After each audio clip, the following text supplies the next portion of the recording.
Oh, good evening, everyone. Today, our first presentation is latest evidence-based application for radiofrequency neurotomy.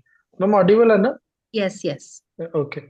Best practice guidelines from the American Society of Pain and Neuroscience. So here we will study cervical medial branches, thoracic, lumbar, lateral sacral, knee joint, RFA for knee joint, hip joint, and occipital nerve branches. So, first basic lesion size, which we talk day in and out, is standard versus cooled. So here we can see on the left side is the lesion of the cooled, and on the right side is of the conventional standard thermal lesion. So we can see the arrow donates the tip of the cannula, RF cannula. So we can see how far the lesion of the cool RFA extends beyond the tip, and in standard it is along the RF cannula only. As we all know, it is just for a reference. As we will be studying the facet joints, RFA here, cervical, lumbar, and thoracic. So we must एक minute लिया go go through the referred and radicular pain difference.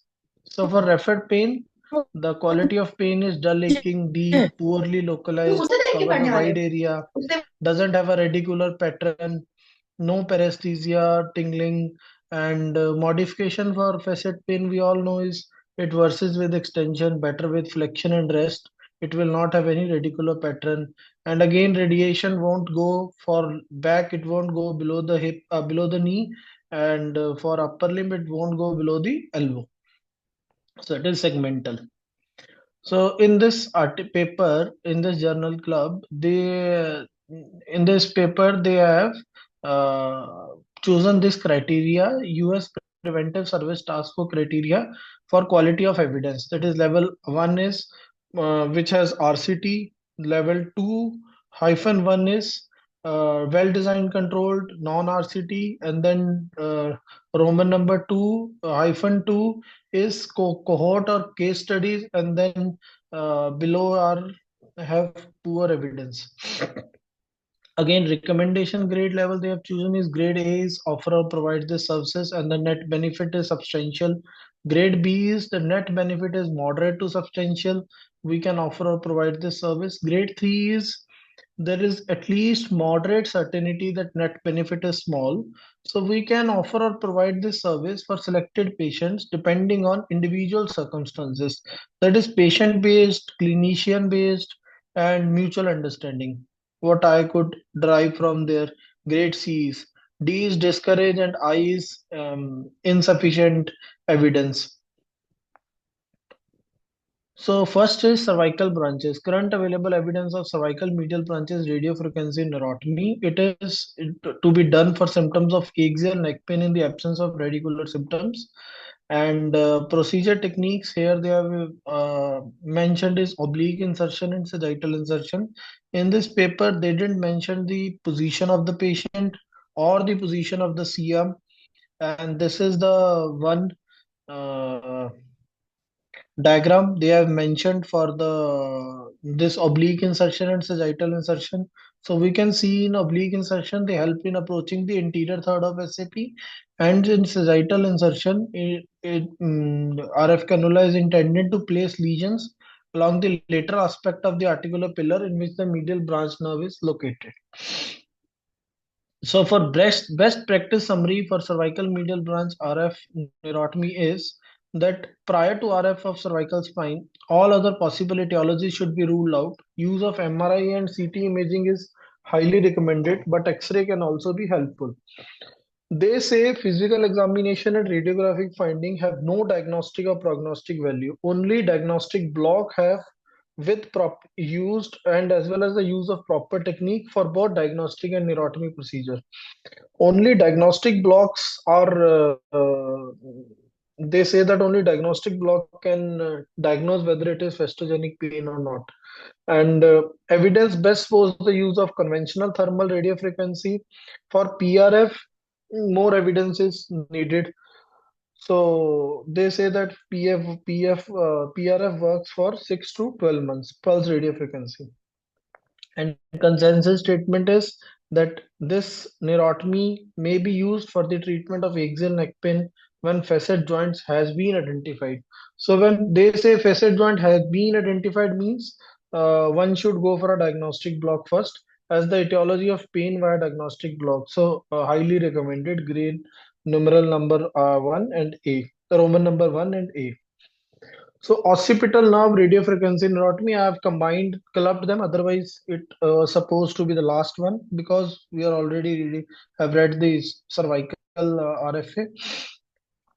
Indications are occipital neuralgia, posterior headache syndromes, refractory migraine. Refractory migraine, I have listened, I have read for the first time that this occipital nerves can be helpful in refractory migraine. Ma'am, I'm not sure, but I have not read anywhere. They have mentioned, so I have mentioned here. No, no, no. It's a diagnosis. In fact, sometimes neurologists ask for these blocks for refractory migraine. So yeah, Okay, keep going. ma'am. Okay. Etiology is trauma, irritation, entrapment of greater and lesser, and third occipital nerve has been suggested the etiology of occipital neuralgia, and which may be present as lancinating pain along the respective nerve distribution. We all know, we all do palpation at C2, C3, or at the occipital level, or along the distribution of the nerve, which is called a positive, which is called a tinel sign. And if it's positive over the occiput at the location of greater and lesser occipital nerve, basically the ICHD criteria for occipital neuralgia or headache you can say uh, should be referred while making this diagnosis. So procedure techniques, most commonly landmark based and fluoroscopic techniques are described. Most robust techniques describe multiple needles targeting the greater and lesser occipital nerve using sensory stimulation.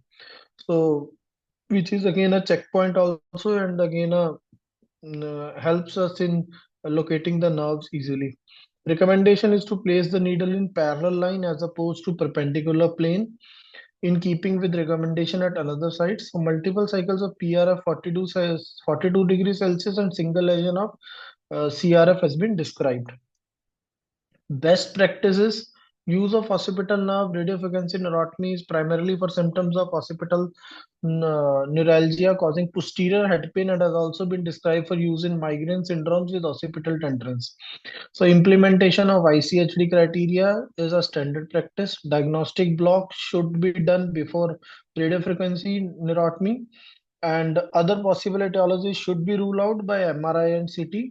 Imaging is not itself a diagnostic for occipital neuralgia. We all know we get these images, radiological MRI and CT done to rule out other causes or the red flag as our general practice.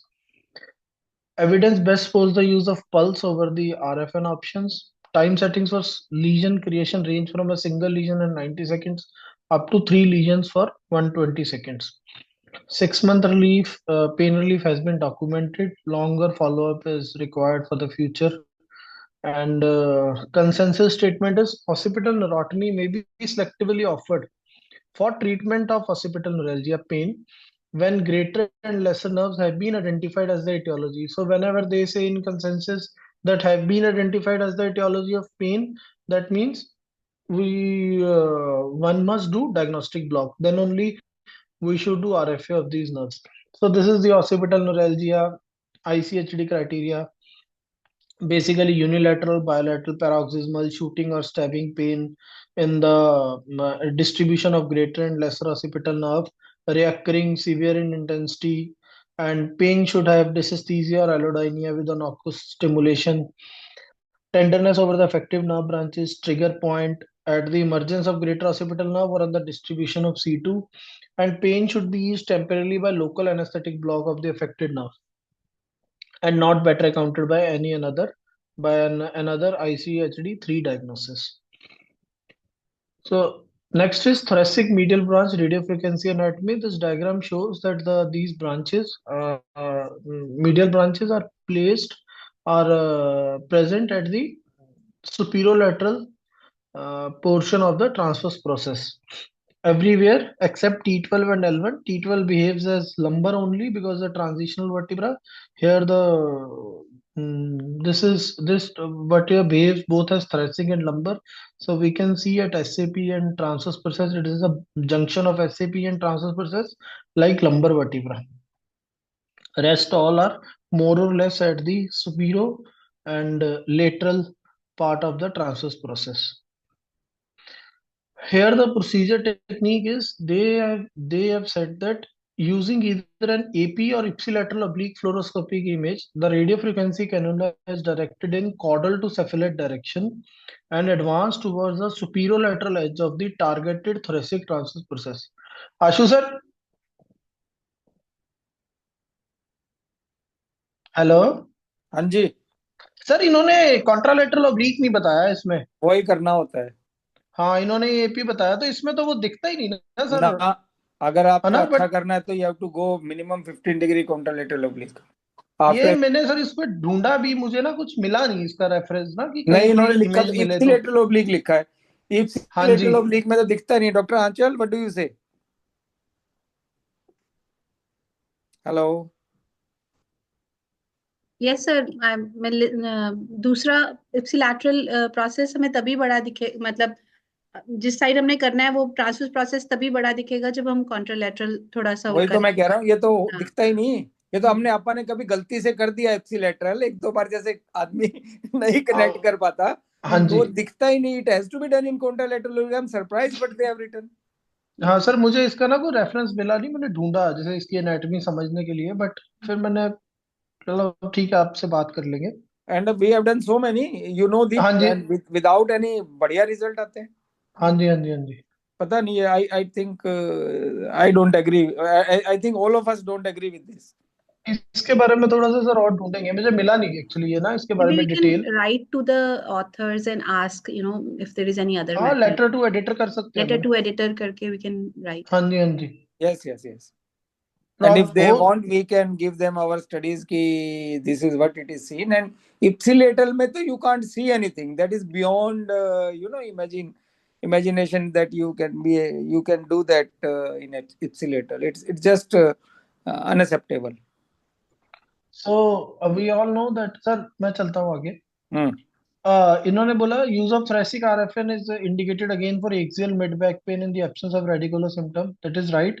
There is low level evidence suggest that traditional RFA and bipolar RFA may provide longer lasting pain relief, but still it is impossible to draw any firm conclusion versus pulsed RFA and cooled RFA.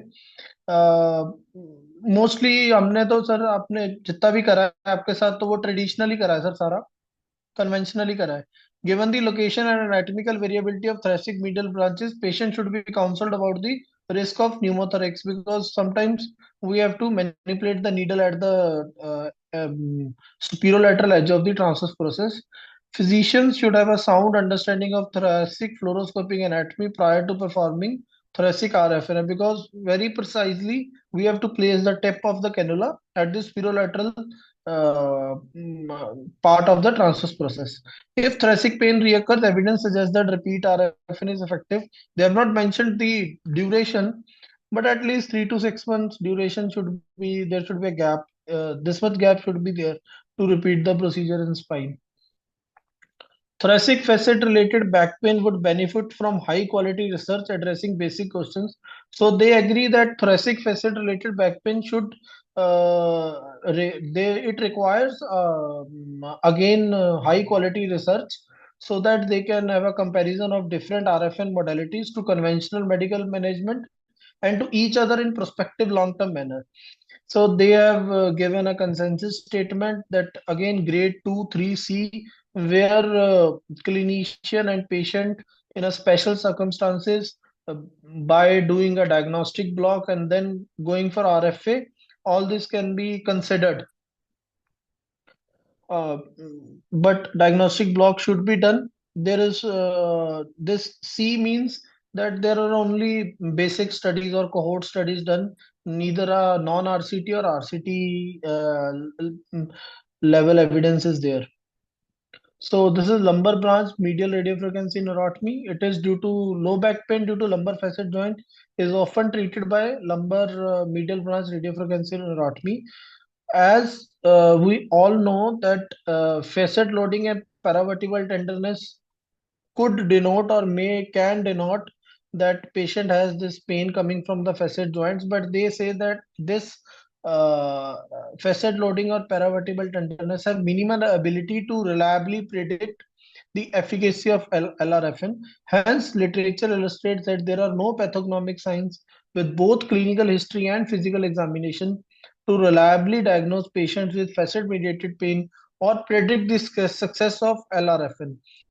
So basically, to increase the success of this radiofrequency of these lumbar, one must perform diagnostic medial branch block where we should not use more than 0.5 cc.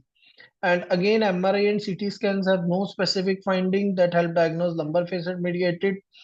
The medial branch blocks are considered more predictive for lumbar medial branch RFN success than intraarticular facet. That is obviously because we have to do RFA of a nerve of a branch, so we should block that lumbar medial branch only. And intraarticular facet joints are mostly outdated nowadays. So procedure techniques, we all are well versed with this procedure. Hopefully, RF needles are placed along the posterior element or lumbar vertebral column at the junction of SAP and transverse process of the vertebra. At L5 level, dorsal ramus itself is amenable to neurotomy, which run at the junction of S1, articular process and sacral ala. Consensus was that the parallel placement of traditional electrodes is indeed the optimal approach of LRFN. So parallel placement is important. Motor and sensory testing is often suggested prior to RFN in order to confirm appropriate and safe placement of the electrode tip.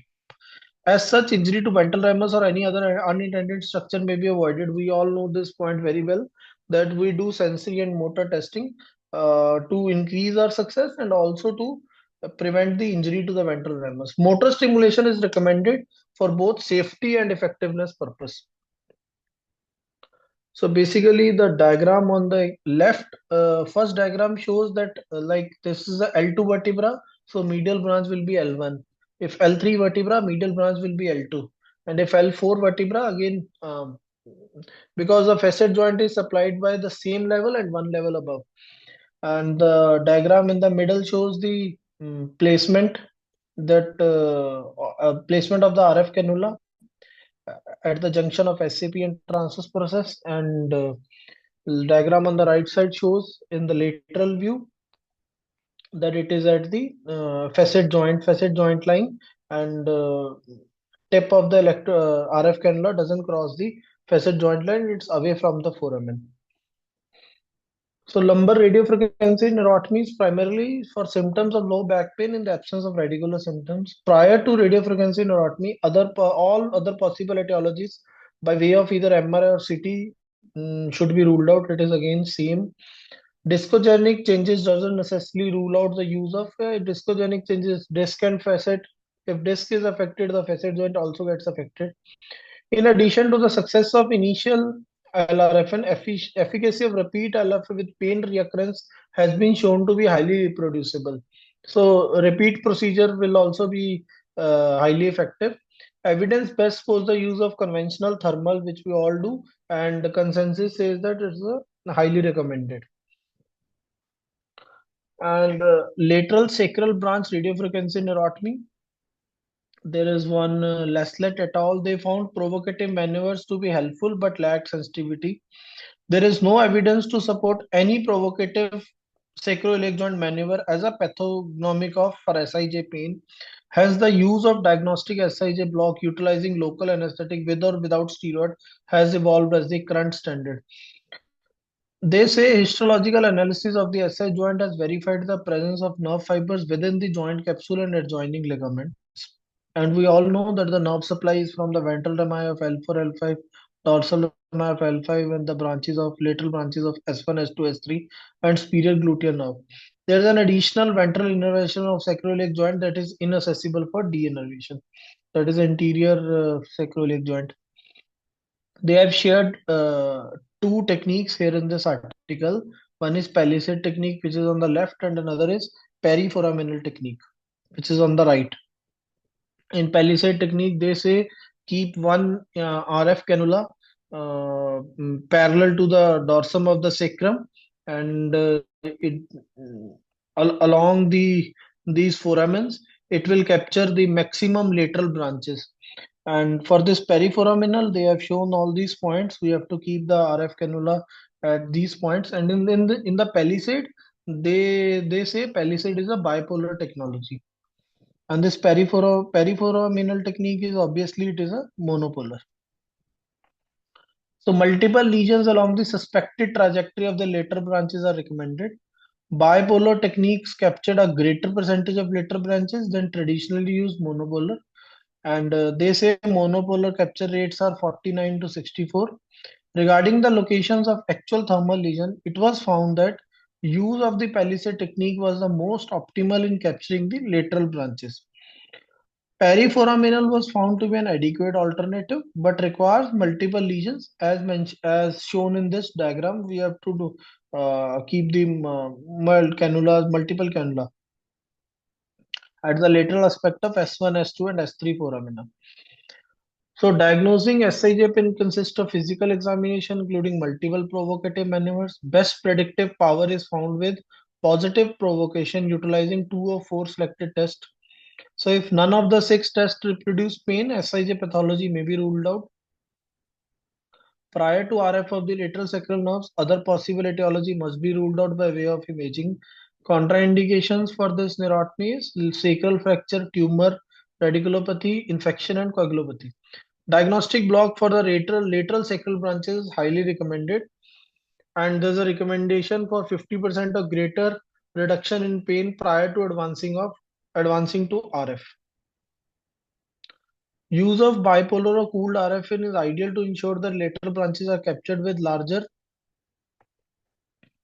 Uh, in lateral view, they say place 6 cannula starting superior to S1 and stopping inferior to S3. Cannula should be parallel, spaced 10 to 12 mm from the next and perpendicular to the sacral surface.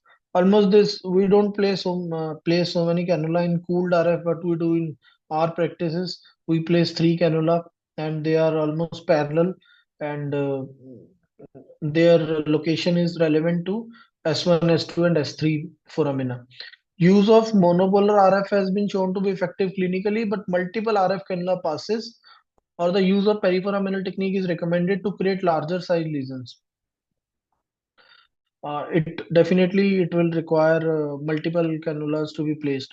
When using bipolar or monopolar RF, temperature of 80 degrees centigrade for 60 to 90 seconds is recommended.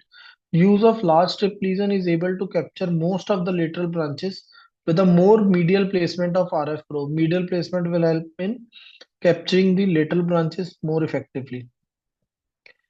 As identified by Dreyfus et al., use of diagnostic nerve block in the posterior sacral nerve supply is more appropriate and prognostic for outcomes of radiofrequency ablation.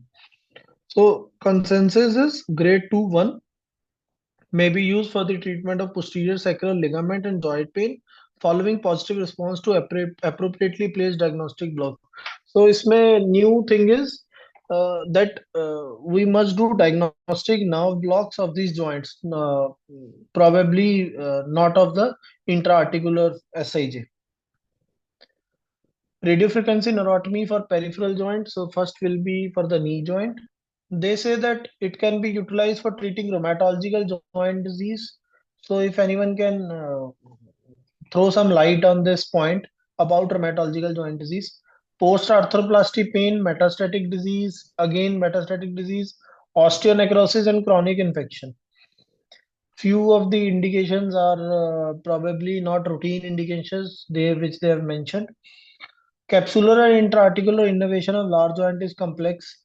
Efferent nerves are often originate from multiple motor sensory nerves and their variances in its procedural execution. We all know that these nerves are very sparsely located and they have lot of variations.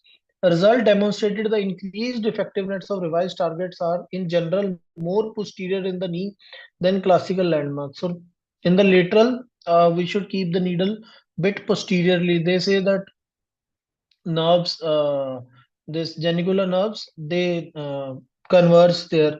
They are um, they can be easily targeted at that location.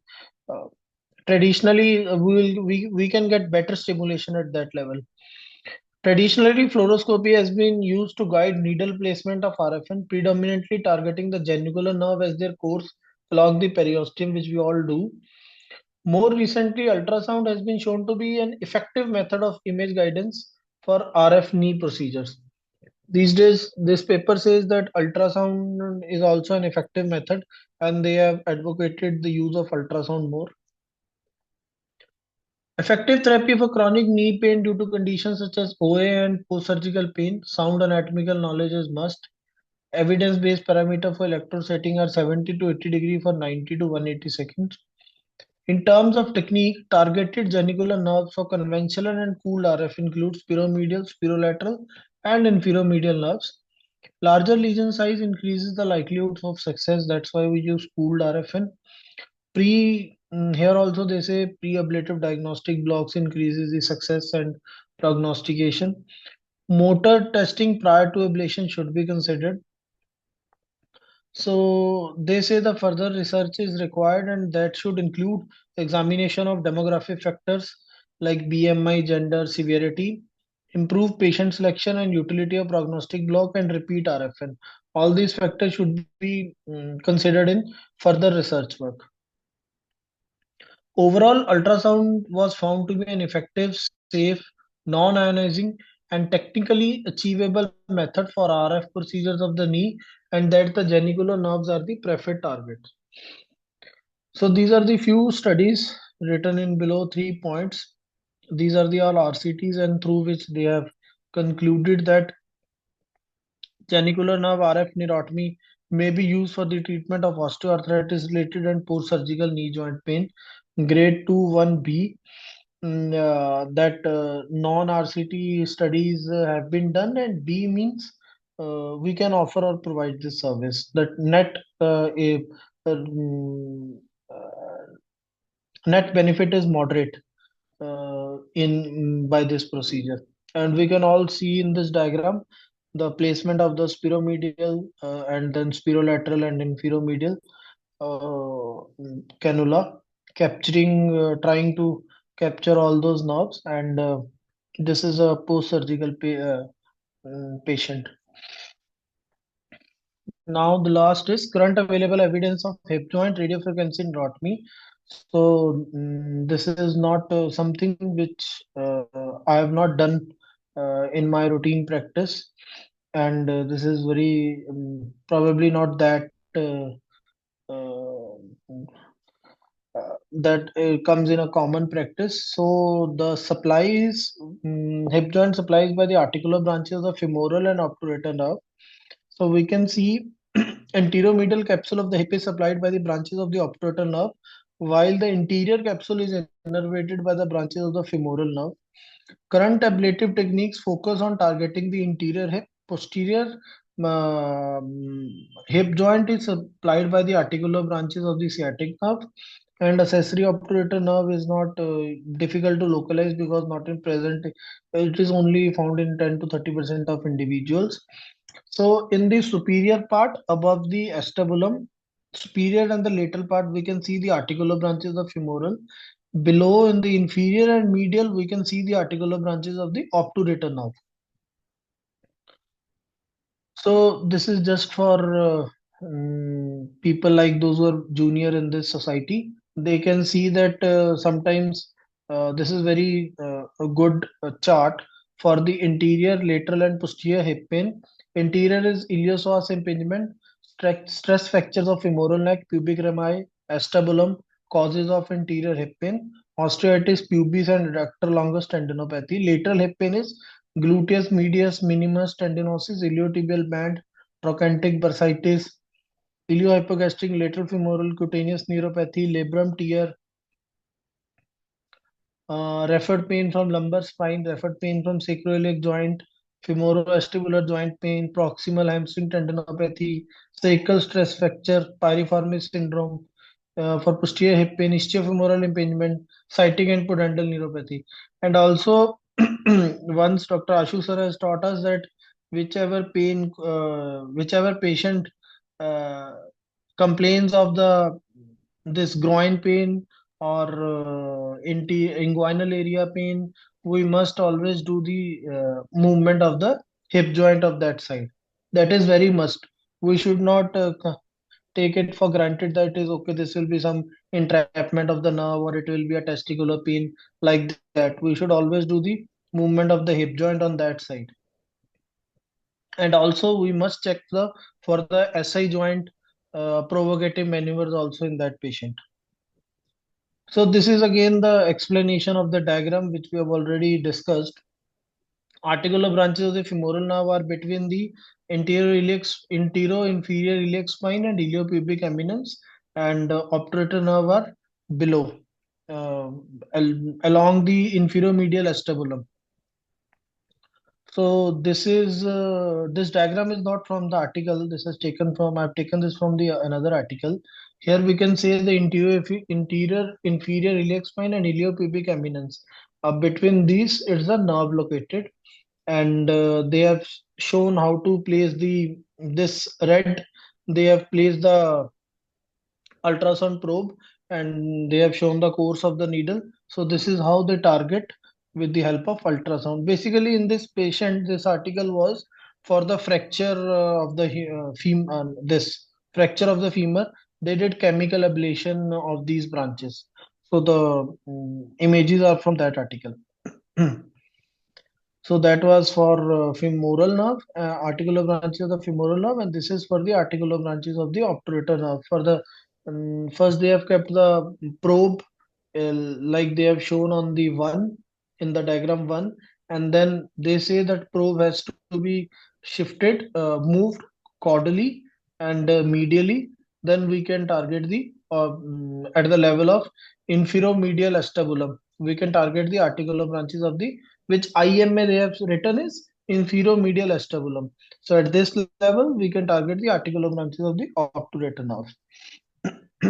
That was ultrasound, and this is fluoro. Radiographic targets for the femoral nerve include the spherolateral acetabular margin. So we can see the here upper is the spherolateral acetabular margin, that is for the articular branches of femoral nerve, or between the anterior inferior iliac spine and iliopubic eminence. Both high and low branches of the obturator nerve are found near the infero-medial acetabulum. So this is spherolateral and inferior medial. Ultrasound is often used in conjunction with fluoroscopy for optimal needle placement because of the major the vessels nearby which may come in our path while introducing our RF cannula, that is femoral artery. And patient must be able to lie spine with hip in neutral extension. Prognostic value of diagnostic block is limited. That is surprising for the first time in this article. Neurotomy of both the femoral and articular branches have become standard practice, using lateral to medial approaches with patient in supine position. Evidence best supports the use of conventional, although cool RF efficacy has been shown in recent cohort and case series. Larger lesion size is preferred given the anatomical variability of occipital nerve and femoral nerve articular branches. Multiple neurotomy lesion at each side will likely increase the procedure success. So consensus statement is grade 2 1B. We can offer this uh, procedure, and non-randomized control studies have been done. That's all. Thank you.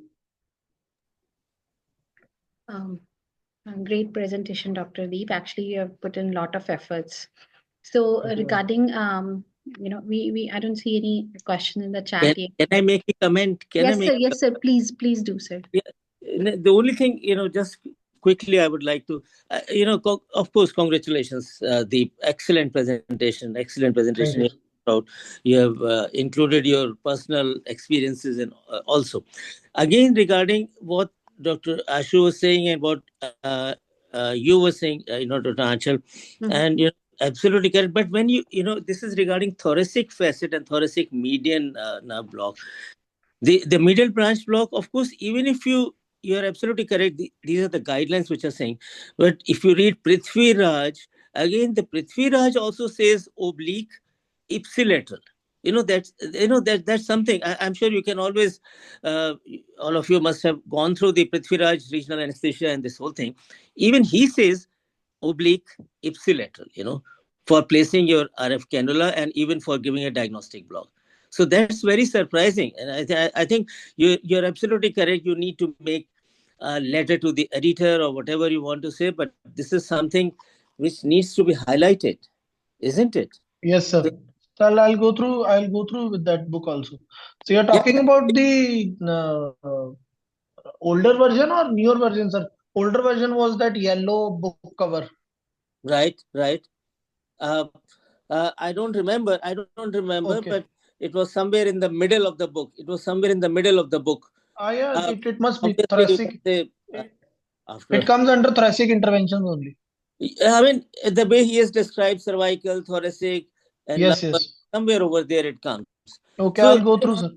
verified, but obviously your personal experience matters more than what they have written, and you want to have a better view. Obviously, some degree of contralateral, turning is required, but I'm sure it is something which can always be highlighted and pointed out. Yeah. So I just Okay. thought I'll make this comment. Right. Yeah. Yeah, thank you, sir. Regarding this ipsilateral, so from T1 to T12, everywhere needle placement is different. For like T11 and T12, it's that similar to lumbar. So we move ipsilateral. But when we want to just see the transverse process of the Right. opposite of the ipsilateral side, and you want Right. to pull out the rib, because the only thing we are doing, mostly we do it in AP. If certain laterality is required, tilt is required to contralateral side, only to differentiate the transverse process from the rib. So they are Right. not overlapping what they do in AB. And that is Absolutely. mostly for T4 to T8. When you go Yeah. T1, T3 and T11, T12, that is separate. And the Huh. center is that, like, more confusing, more risk of pneumothorax, smaller transverse process. If you simply go, sorry for that, if you simply go according to the anatomy, the facet joint at the level of say T1, T2, or T3, T4, they are about 66-degree, oblique to the transverse plane, right, at an angulation of 66-degree.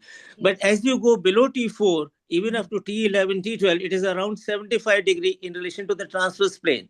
But if you take it in relation to the midline or sagittal plane, then it is 110-degree uniformly from T1 to T12. So I know there is a lot of variation when you are actually talking of angulation with relation to the transverse plane. Yeah. So, But right. I'm glad we're discussing, so thoroughly, so that it's. Dr. Achal, can I add one thing? Yes, sir. Please, Dr. Divesh, please. Yeah, I think again a very nice presentation, and I think covered all of the things. But again, I want to just add one thing, because as we are discussing the fluoroscopy one, but in thoracic, as we have seen that on the mid thoracic part, some of the location of the your medial branch is not exactly at the superior lateral part of the transverse process. It is in between, at the level of your in between transverse process, might be at the level of your intertransverse ligament, and that's how some of the now ultrasound guided technique has been targeting that a bipolar lesion form at that interverse, but your intertransverse ligament level. I think a bipolar lesion, but normally we are not doing exactly that type. Yes. But I think this is something that is because anatomical variation is there, the distribution of the nerves. That is something like that has come up probably because this paper is from Exactly. 2021, and I'm Yes, sure yes. in the last 1 or 2 So, years yeah. it will come up.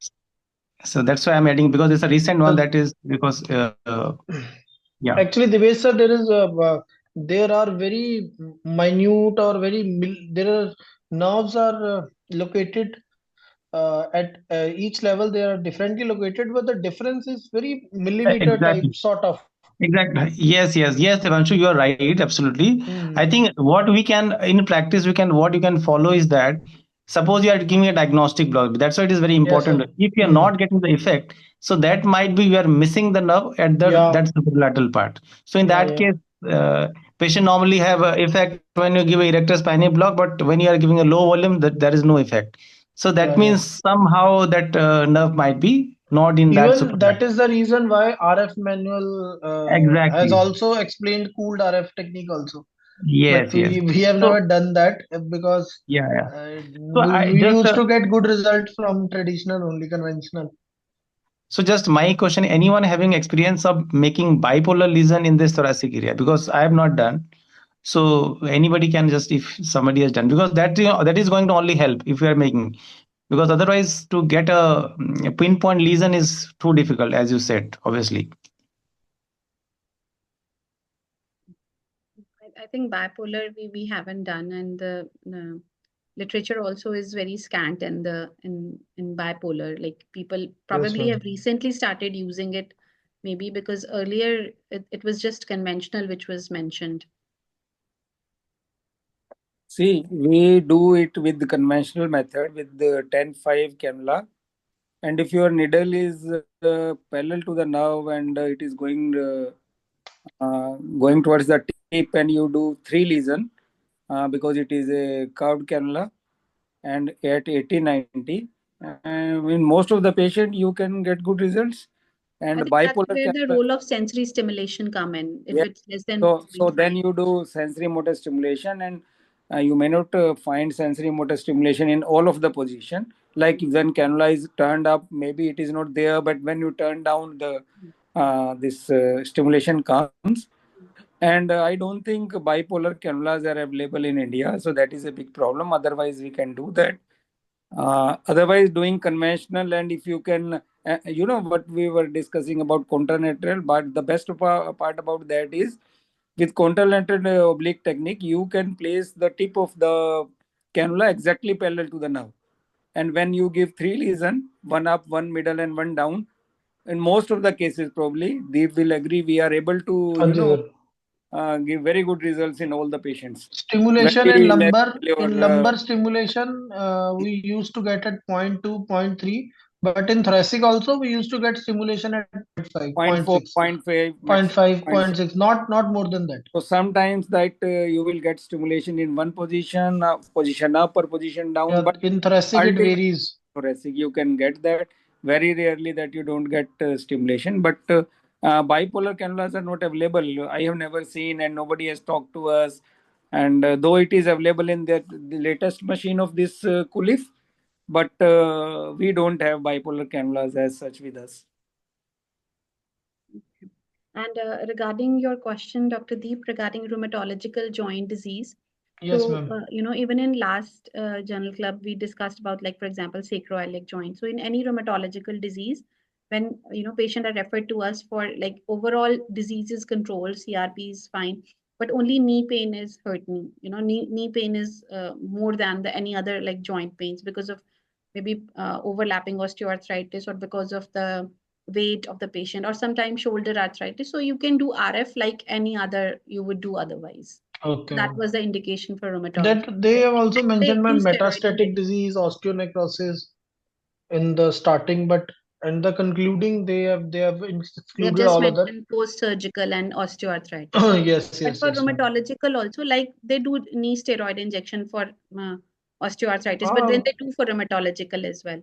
So yes. similarly, we can do genicular RFA for rheumatological knee joint problem as well, Okay, ma'am. if it's not controlled with the biologics and all the treatments given by rheumatologists. Okay, good job. So we'll move Thank to you, our ma'am. second presentation. You can stop sharing, Dr. Deep. Dr. Shveta, are you there? You can unmute yourself. I'm just wait. This is go back.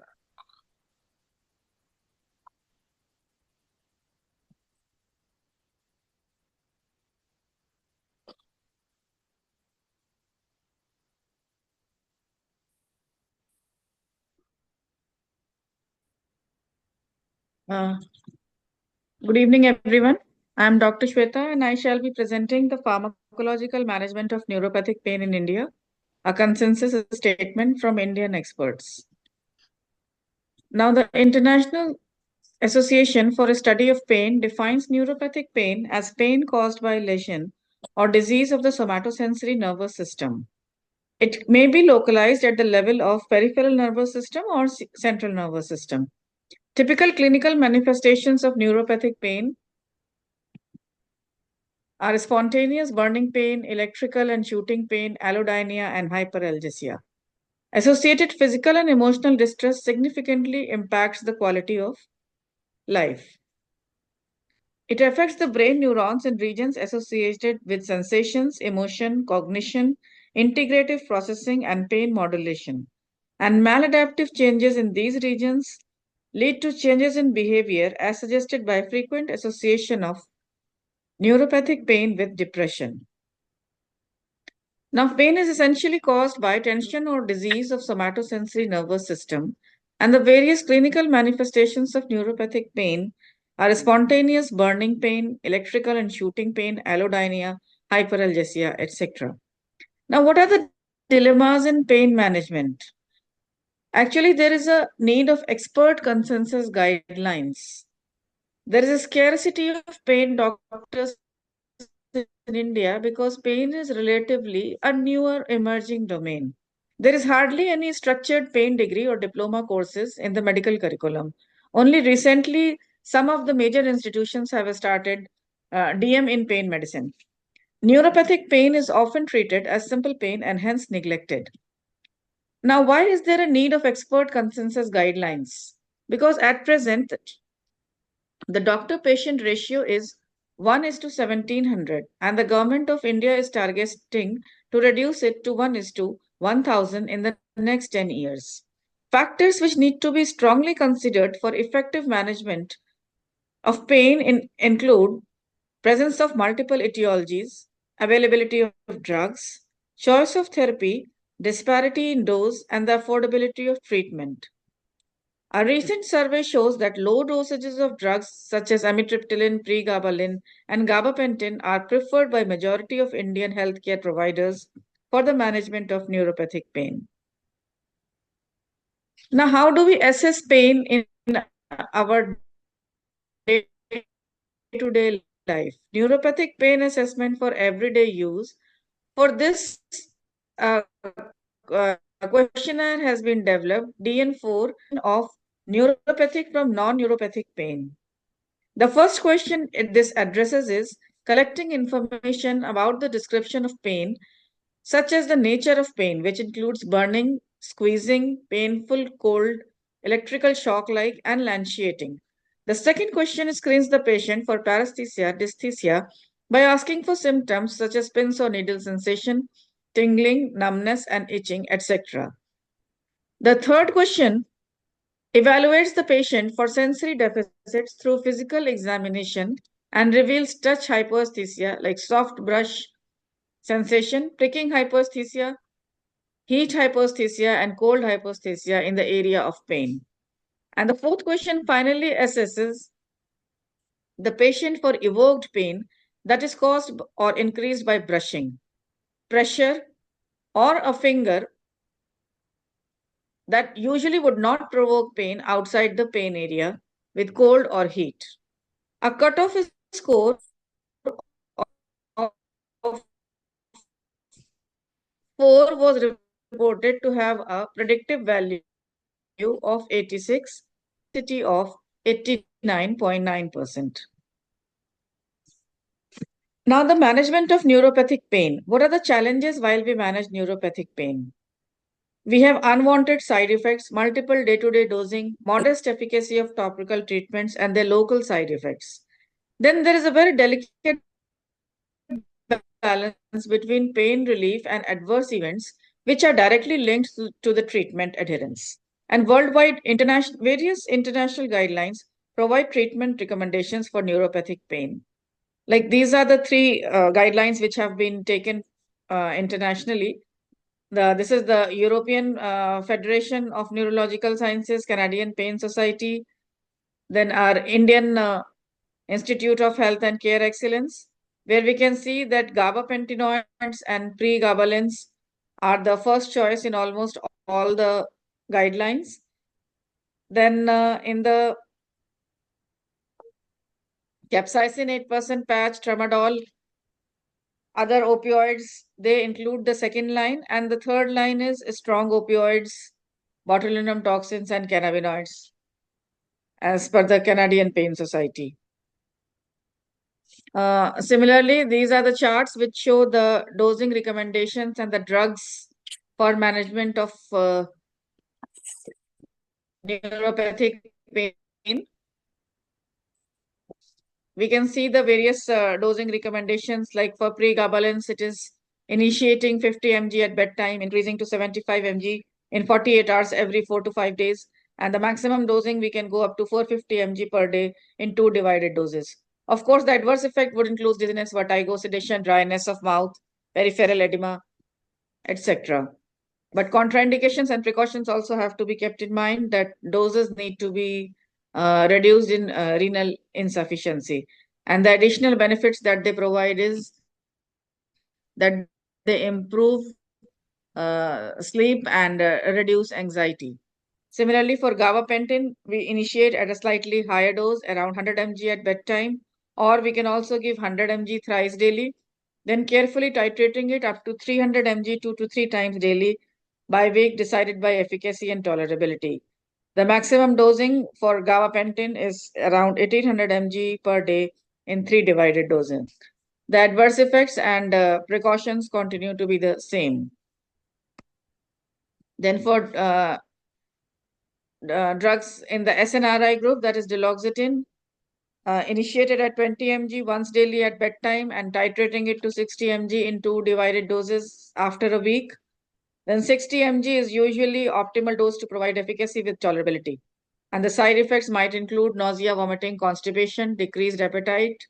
And some of the contraindications include severe hepatic and renal disease, alcohol abuse, use of tramadol, concomitant use of MAO inhibitors. These have to be kept in mind while we are putting a patient on a drug like duloxetine. So in hepatic and renal impairment, we need to start with lower doses. Then they also provide the additional benefit of reducing depression and anxiety. Now, there is another point of caution while using SNRIs, that history of mania, seizures, acute narrow-angle glaucoma, worsening glycemic control, that needs to be very carefully seen, especially in diabetics. And they inhibit metabolism of drugs metabolized by CYP2D6.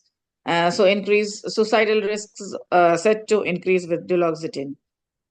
Regarding venlafaxine, initiation is at a lower dose of 37.5 mg, that also at bedtime, increasing to 75 mg as per the maximum tolerability.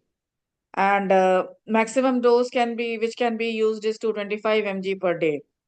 Now, we never disrupt the drug immediately to avoid withdrawal syndrome. And the major side effect that we encounter is mainly nausea, and we have to be cautious in cardiac patients. We have to see the risk of hypertension, and lower doses are to be used in renal, hepatic, and impairment. Dr. Shweta, just sorry for the interruption. Yes, sir. Just we need to mention that obviously these are Indian guidelines, and at every stage you can say pregabalin we had kept 450. Otherwise, in the Western literature, it is 600 milligram. That also you can highlight. Gabapentin we have kept as 1800 milligram per day, whereas if you see in the Western literature, it is 3600 milligram. Right? Same way duloxetine we have kept as 60 milligram, whereas in the Western literature you can go up to 120 milligram. So like that, yeah. So obviously we are different from the Caucasian and white race. That's why the Indian guidelines have kept the dosage little bit lower. Right? Thank you. You can continue. Yeah. You can continue, Dr. Yeah.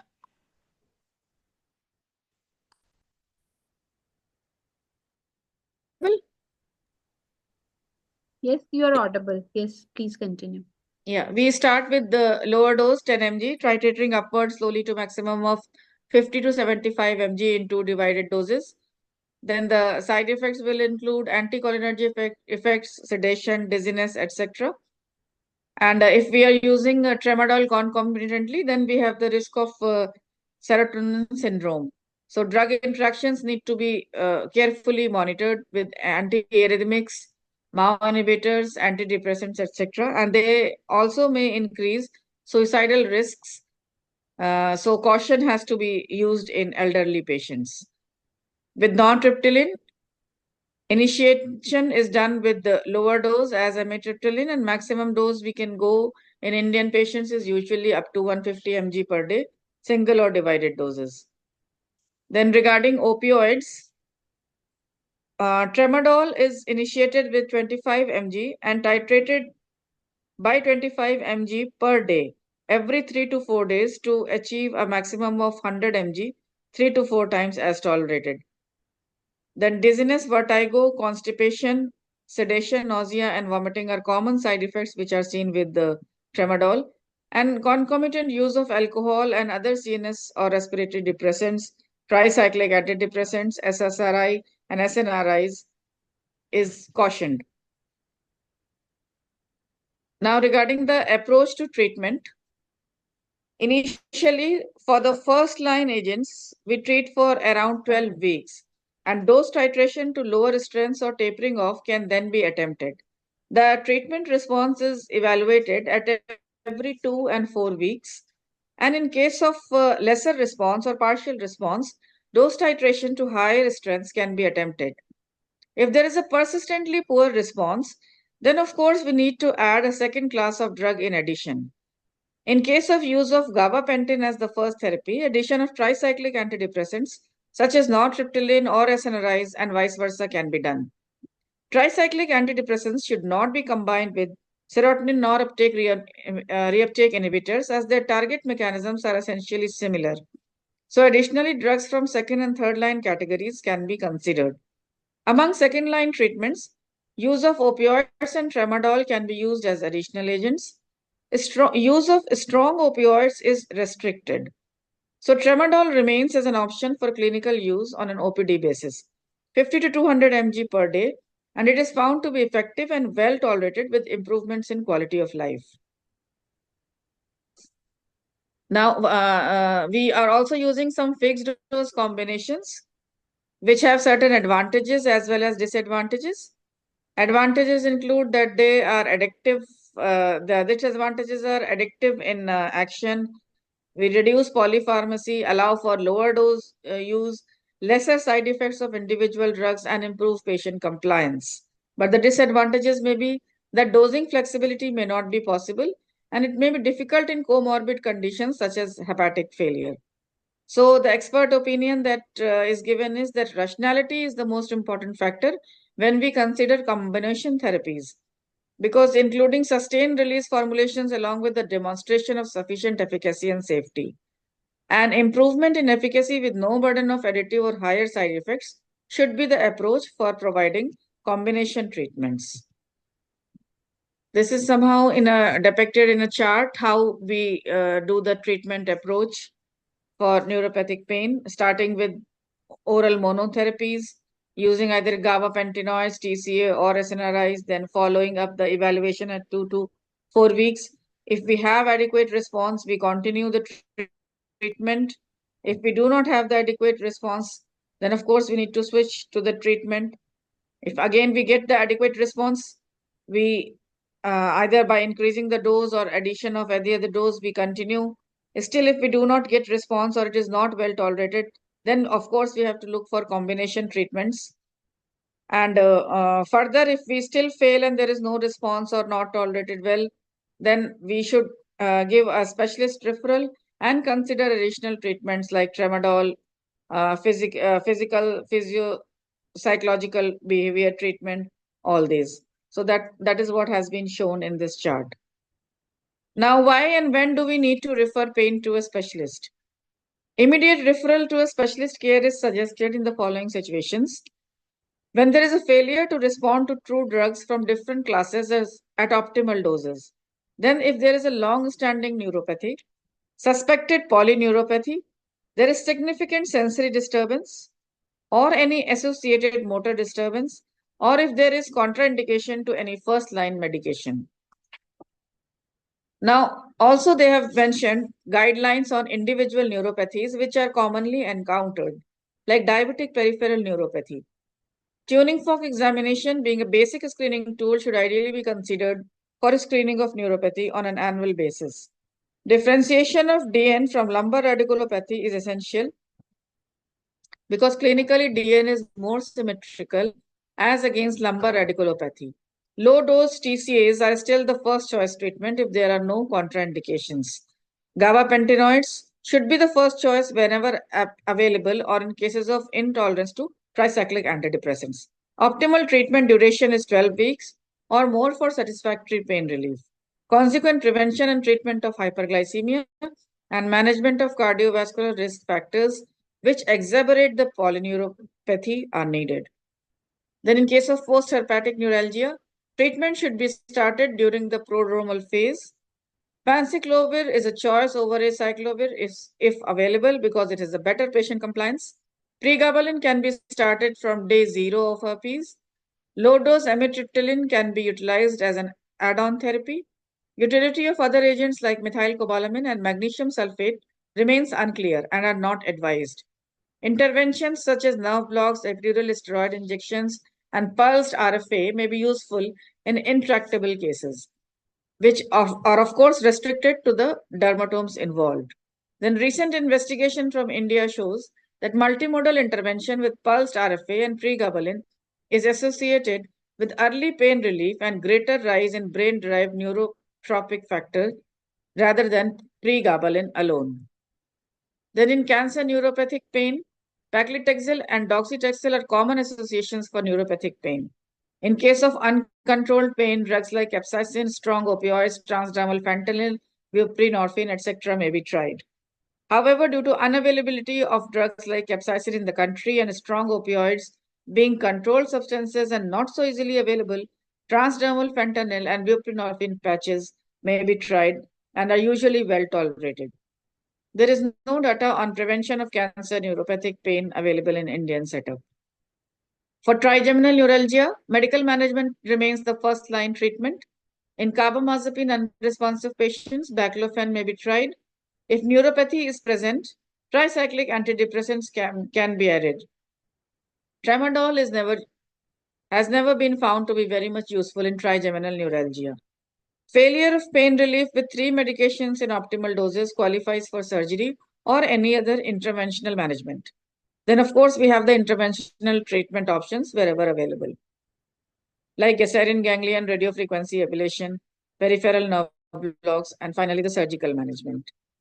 If there is chronic persistent post-surgical pain, it is usually seen in contact surgery. A recent study from India reported CPPP incidence of 38.1 after laparotomy for ovarian carcinoma. In this case, it is a preventive approach which works better rather than a curative approach. And post-operative administration of gabapentinoids like pregabalin and gabapentin is associated with lower incidence of chronic persistent post-surgical pain. Central pain or neuropathy is more common in ischemic rather than hemorrhagic stroke. It is usually seen 6 months after stroke, whereas complex regional pain syndromes occur in few days, and post-stroke headaches occur almost immediately during post-stroke period. Prove adherence to physiotherapy. Assignments and diagnosis of central pain is ascertained by clinical history and examination. In clinical management of central neuropathic pain, preference should be given to pregabalin or tricyclic antidepressants like amitriptyline, depending on the benefits and risks in individual patients. Regarding the other treatment modalities, corticosteroids, electroacupuncture, vitamins, especially B12 and D, smoked cannabis, and IVIG in vasculitic neuropathy are studied associated with methionine synthetase involved in the methylation of nucleic acids. Its efficacy has been reported in diabetic peripheral neuropathy, pain, and LBP, glossopharyngeal neuralgia, and subacute herpetic neuralgia. Now, the expert opinion is that the current evidence is not very convincing to accept or refute the uses of methylcobalamin in neuropathic pain. We need further evidence from randomized trials, especially in Indian patients. Regarding the role of steroids, they have been found useful in neuropathic pain associated with cancer, acute persistent post-operative neuropathic pain, and lumbar radiculopathies. A Cochrane meta-analysis for the utility of corticosteroids in PHN found them ineffective in preventing neuralgia. The panel identified need of further evidence to support or refute the use of steroids in other types of neuropathic pain.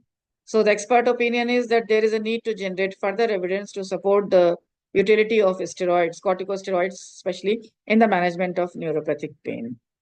So future directions and research in this area, there is actually an immense need to generate epidemiological data in different neuropathies.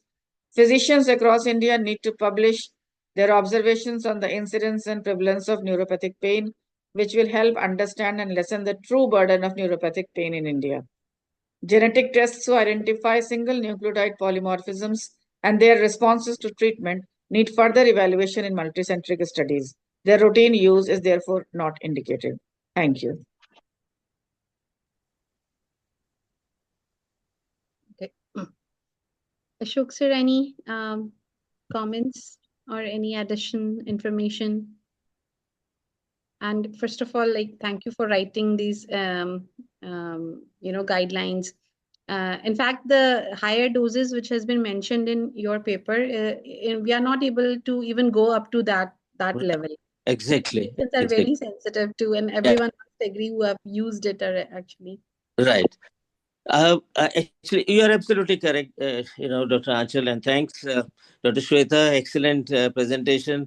But I know there are now, it's almost six years plus. Yeah, it was brought out in 2018. Well, so many things have been added up. And let me tell you that even today, we know very little about the underlying pain mechanism in neuropathic pain. And I'm sure everyone, in this particular webinar will agree that not a single drug treatment has yet proven to be effective for the management of neuropathic pain. That's a tragedy. That's why, many times, obviously, so many times you take the new route and go for interventions and so many things. And one interesting study which I was studying, a very interesting paper where they had taken DRGs from patients who have undergone surgery for that was for malignant tumor in the spine. They had taken out DRG, right? And they found a link between the spontaneous action potential generated and the radicular neuropathic pain. And they also found, some kind of correlation between the DRGs and the nerve root compression on, which was available on MRI.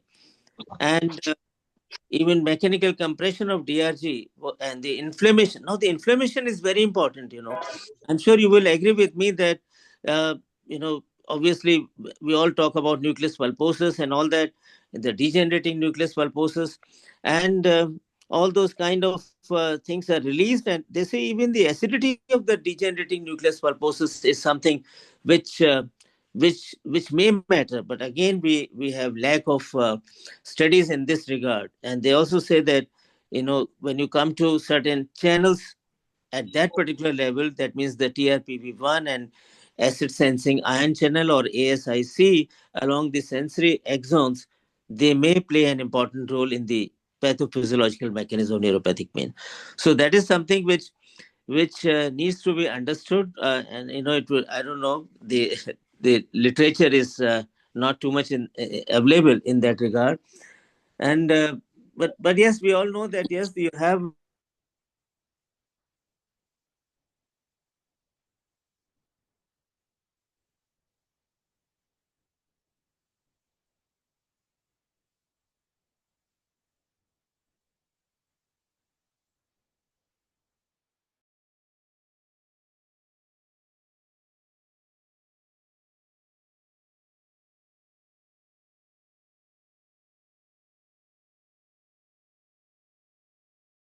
the evidence more in favor of DREZ and that kind of thing which is there. And otherwise, yes, she did talk about the post-stroke pain, and we have come across certain patients with multiple sclerosis, and there also the evidence of neuropathic pain is evident. So that's one which needs to be kept in mind. And how can we forget the spinal cord injury neuropathic pain again, which is the most versatile one and so difficult to treat, despite the approach by neurosurgeons in the initial period using solumedrol infusion and those kind of things which are there. So by that I mean to say that, and of course she did talk about transdermal patches, The most important story, and I'm sure all of you will agree with me, when we talk of central sensitization and peripheral sensitization, we were saying NAV 1.6, NAV 1.7 channels being affected. And that is why the local application in the painful area of the lidocaine patch, I think that she could not add up that lidocaine patch, that particular diagnostic relief, even if it is only for 12 hours or 24 hours with a 5% lidocaine patch, that really confirms the involvement of the sodium channel in especially in patients of post-herpetic neuralgia, which she was talking about. And it can be a focal neuropathy also, but especially in PHN, where these sodium channels are involved, NAV 1.6 and 1.7.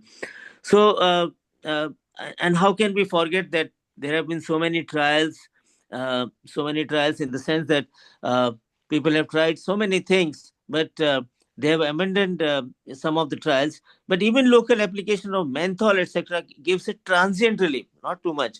She did talk about cannabis and all that, which again is, again, we are still having lack of the evidence and the randomized control trials. The last one, which I would like to move on, is on CIPN. Yes, did talk about chemotherapeutic induced peripheral neuropathic pain.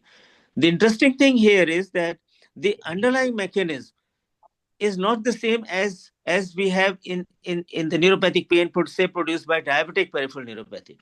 So in CIPN, especially because we keep getting lot many cases, if I give you the example of taxanes, like the typical examples of paclitaxel and docetaxel, or you have some of those which are there like oxaliplatin, carbiplatin, cisplatin, and those kind of platinum compounds. There, the underlying mechanism is very different.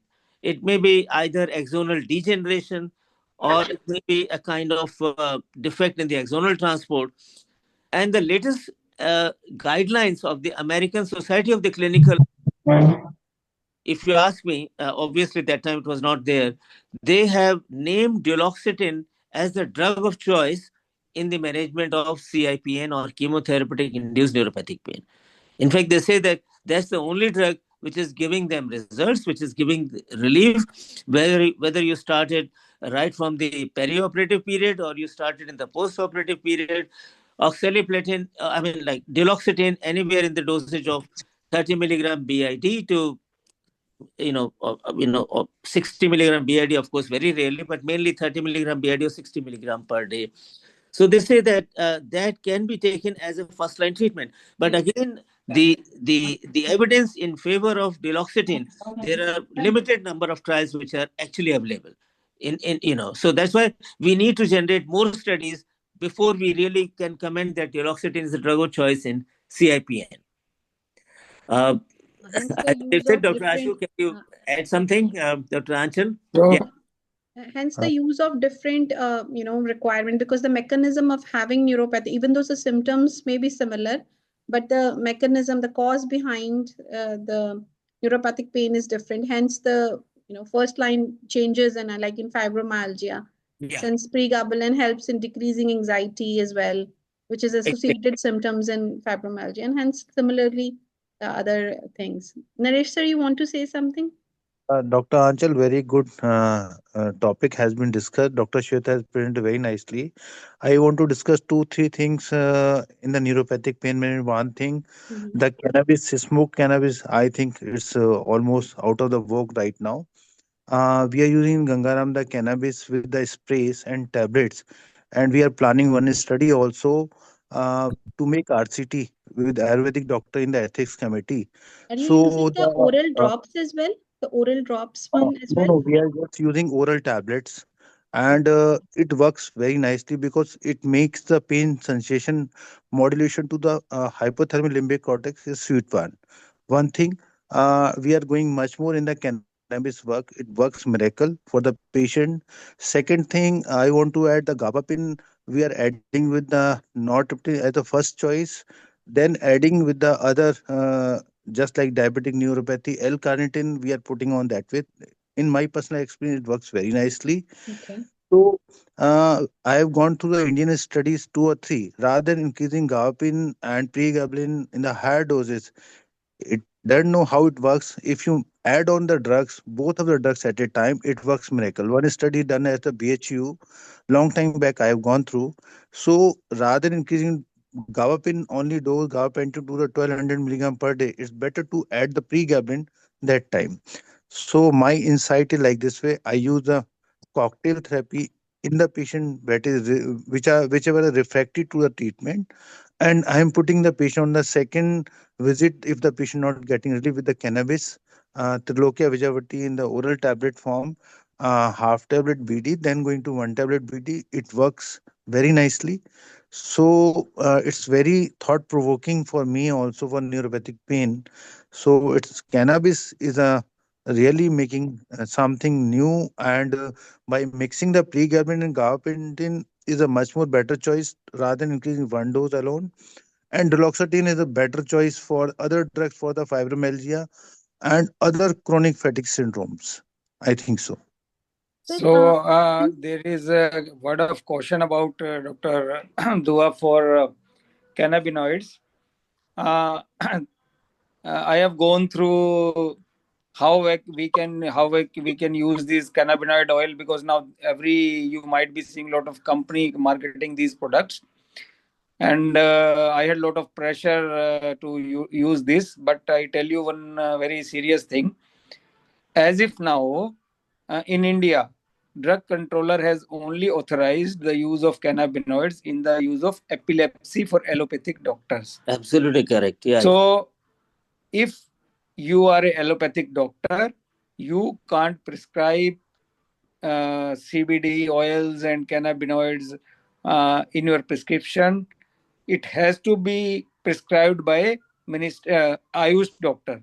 So I have that document with me, and that's why I could not use in full strength. Though I have This used problem with in couple of patients with cancer pain, end of life, and for neuropathic pain, with chronic neuropathic pain. One of the patient was having fibromyalgia. It works wonder. But the problem is you are Ashu, not that authorized I want to legally to use it explain in you. India. I And I have asked those person of at least 3-4 companies which are coming to me for prescribing it on regular basis, that at least you talk to the ministry, because we are not authorized. And very surprising, it is only for epilepsy in India Okay, yeah. approved. So you can't do any study with it is against ethical committee, will not approve this, and you can't prescribe it, as simple as that, Yeah. for pain, for any you pain in India as if now for today. Though Dr. We are taking Ayurvedic it doctor. is no, but then the study has to be coming from Ayush doctor, not from Yeah. you. Yeah. Yeah. I'm very clear Very. about this. I have talked in detail about this. I have that paper with me, because these company people, they give you a lot of false information. नहीं sir, हो जाएगा, नहीं होगा, नहीं होगा, and you will be in big soup if something happens. You can't can't play with regulations. I'll send those regulation in the group. It is very clearly mentioned only for epilepsy for allopathic doctor in Yeah. India. Exactly. So Exactly. you have to be very careful, I'll tell you. Yeah. And one of the one of the cannabinoid dealer was close to our one of the very senior management member. They try to push it to me. You can't use it. And what we are doing in all the patients, particularly for home care, we just prescribe them on a paper, blank sheet की जाके ले ले भाई, company वाला दे देगा, इतने drops ले ले, but you can't prescribe it. So that is a very serious, but it works. Basically, Ashu, whatever you are talking about the oil, that's the basically CBD oil You that called. can't use cannabis preparation as a allopathic doctor for I pain in India understand. as I if now. understand. Dr. I Dua, it is understand. very clear, beyond any doubt. You are You Even take my word, and I tell you, you write in your prescription, something goes wrong, your ethical committee can't approve this, and you will be in big soup. I tell you. see, I even have our that paper ethical with me. committee. What do you say, Dr. Saxena? Yeah, even our ethical committee at the institution refused any Yes, proposal they on, can't allow you. because they had done their homework, and what you're saying is absolutely correct. Only for epilepsy, they said, "Sir, Yes, only for how can it epilepsy be for done?" allopathic So they doctor. Chapter refused. close. Yeah, yeah. They left it for future. Yes, they left it for future. So Nothing. everyone who's listening, I'm telling you, it is on record. You can't use it in your prescription. Huh? That's what I want to say. Say that we have the Ayurvedic doctor in the Gangaram hospital. We are making the team with them, and we are working on that. You see, NMC never do anything for the pain management since last 70 years. They are not knowing what to do. So many studies going all over the world in the USA and abroad also for the neuropathic pain. No, For it the is approved in Canada, in US. It is approved for neuropathic pain, but I don't know why they are not doing it in India. वही तो मैं आपको बताना चाह रहा हूँ आशु कि India को जागने में ही 50 साल लग जाते हैं. बट हमारी लिमिटेशन है ना, हम नहीं कर सकते स्टडी. मैं ये कह रहा हूँ.